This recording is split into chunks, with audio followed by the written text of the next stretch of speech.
Prenggaring sangsangan raga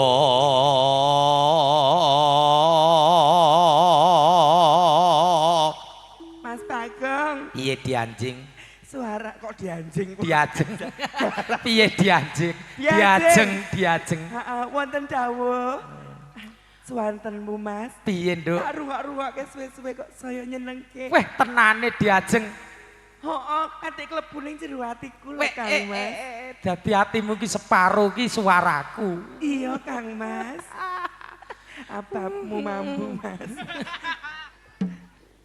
wong ya santai wae wong nadyan kowe bintang tamu tak akoni Win iya tapi ilmu bengok aja ombo-ombo kaya teko kene paling ora ya wis pokoke semono munggah lha nek aku ketoke celoningan ngene iki ya ora mungkin iso lucu ora mungkin iso apik lha wong ya gur sak pawehe apa meneh melu gazebo iki manten iki ya tangga dhewe karo gazebo ya iya gazebo luwih apik lho Mas tinimbang kowe engko melu kijing rak ya aku rong kemrungsung nek kowe pengen melu ya melu sih.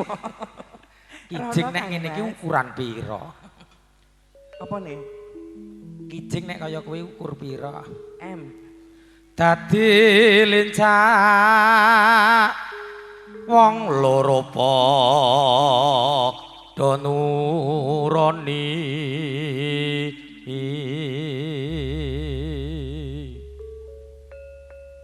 Jan lho. Beda karo padatan gandeng sing jumeneng sliramu para tamu wah jan ngematke sing tenanan heeh matur nuwun nggih pripun Bu nonton banci Bu nggih lah wis pitikne aku luwih Kang Mas Bagong nggih para tamu sami kendel menika ing batos tuwuh pitakon Mbah Win ki lanang apa wedok nah kae durus lho nek ya genah to Wawi miterang asma Laura jrentehipun pripun nek jrentrehipun Laura ku genah lanang ora wedok ora lah nek Wawin niku rak nggih benten melih bedane Wawin artine tegese wanita yang nggak bisa dikawin Mas sebabe lanang alah dadi Mbak Win iki ACDC ngono to ACDC to ora ya tetep lanang kok ACDC justru nek kaya aku diajeng goleke mesti ya kaya sliramu wong ayu piye iso menake tanpa resiko ya kaya kowe kuwi pancen aku iso menake ra iso gawe anak iya ora mungkin sajeke kok meteng kuwi ora mungkin ayo Kang Mas pun lajengaken dadi lincah wong loro padha nurani parekan raka sinambung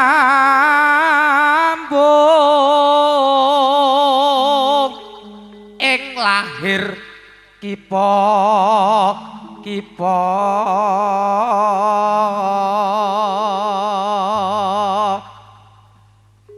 ngopo kok guya-guyu ya seneng wae to Mas wong nyawang sliramu wong ya suwe tau ketemu kok ya nek saka ngarep disawang ya kaya ya cah pandaya video syuting bareng disuting kaya mburi Madheparana persis kaya bok 18-an jejerke salon padha lah ya witikne piye meneh wong iki wanita multiguna iya ora apa-apa Win sing penting urip ngono wae lah urip tinimbang kowe lanang ra iso urip ya Mas iso Dik iso to woi nyepelekke ora tau rotek ora alah wong ya manggon-manggon urip kok sanggon-gon ya mbok Dik elae sabuk napa Pak gawat lho Pak pirsa gawat Mas nek urip sanggon-gon sawi apa sabuk arit karani mas sapa luput wilangan ketiping 5 tresnaku setengah mati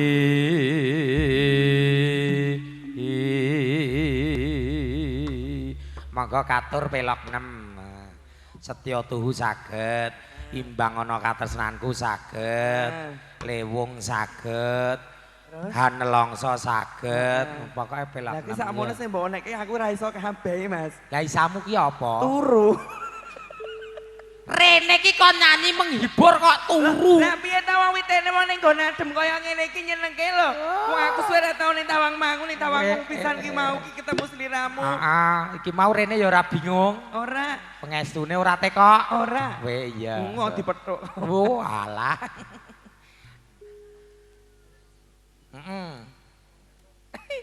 Lencong, Pak. Ampun. Nek goleki sing kaya ngopo kuwi ora pas. Lah apa? Kuwi pelok barang. Oh iya, Ndeng. Terus apa ki penake? Anu, ngidam sapi. Oh, nyidam sari kok ngidam sapi. Lah kowe ngidam sari iso. Iya, iya. Ayo. Wis sewu nggih, Bu. Rodok rono sih. Jan. Wah, kaya lele dumbo. Tiwul, Bu. Oh nggih, purun nggih, mengke kula tak ten ngene jenengan nggih. Aja maneh kok tiwul to, Mbak. Menika ketok lemune nek ten Solo niku katul mendoyan kok. Emange mbok kombor piye. Apa mas liramu sangat meleleh. Aduh mengidam sari.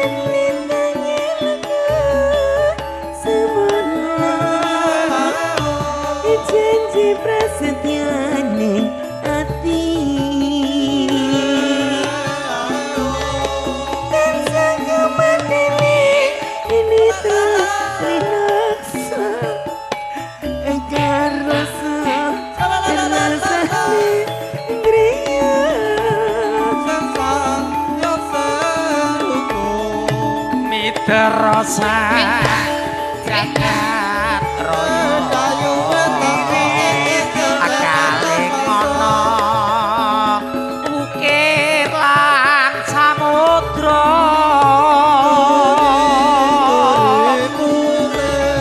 ora ilang memanisi aduh adati ati salawase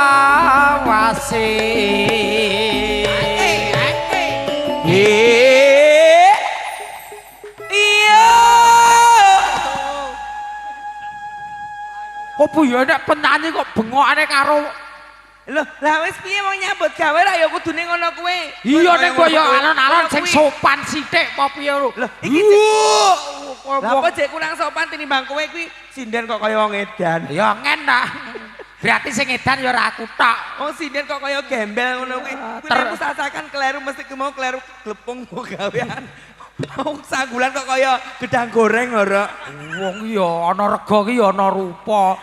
Nek sanggulamu ora maido nglarang wong kene jumbuh karo pendapatan kok ya. Ya ora lek ngono to Mas. Kok terus mbok padak-padake kaya ngono lho. Lah iki meneh wong saya wong jenenge kembang ki ra ya kembang ya urip iki ning kene kok kembang kok ora enek apa-apane to rambune kok kaya Mas masa to Win apa kembang urip urip ki wong sapote kok iki ayo rono Mas oh ibu-ibu pengen ngerti kabeh kok ya Allah kaget aku lho Dede mbok De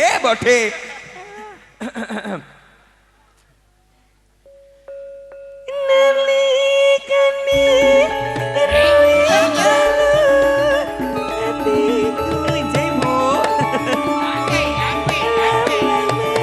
sirawang bagus ponia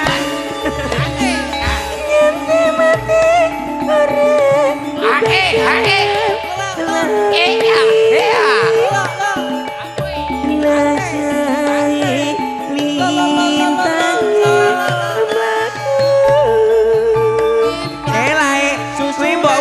kordene dibuka ning mbak arep nonton ra ketok.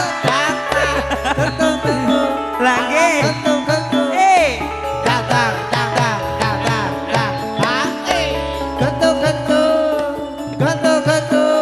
Mbok kok isih ae guyu ae lho. Ae.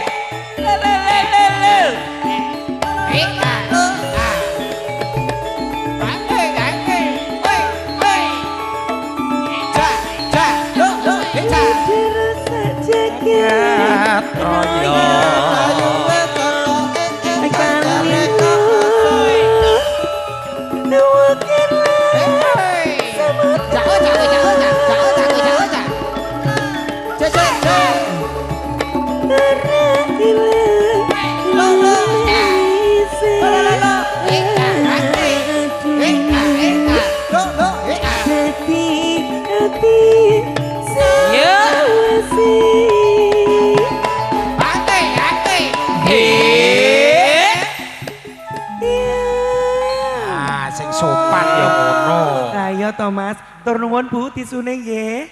Ajan piyai kene iki nyatenan kok Mas. Piye? Karo sapa wae iki lho? Sumeh, grapyak, semana. Iya bener.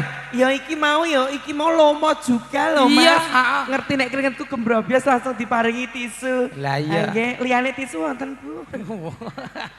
Engko ra ketang 1000 ya gelem. Lah wong gragas. Lah piye nek lah wis ngerti dhewe wong piyayi kene iki ra ya budaya. Pancen grapyak semana. Contone aku wae. Piye? Tekone mau jam 11 tekan kene. Ijek ning dalane wis dibageke. Horok monggo Mas katuran nyambi kuwi ijek ning dalan.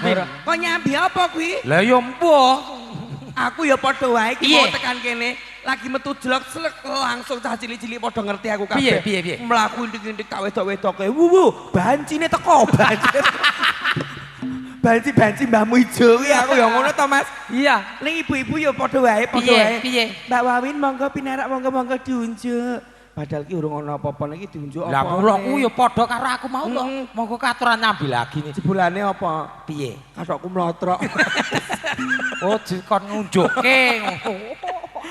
Ayo ditutuke Kang Mas.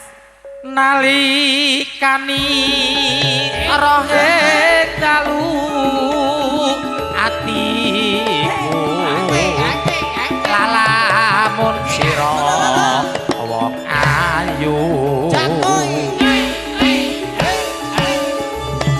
nganti mati ora bakal lali lakang aku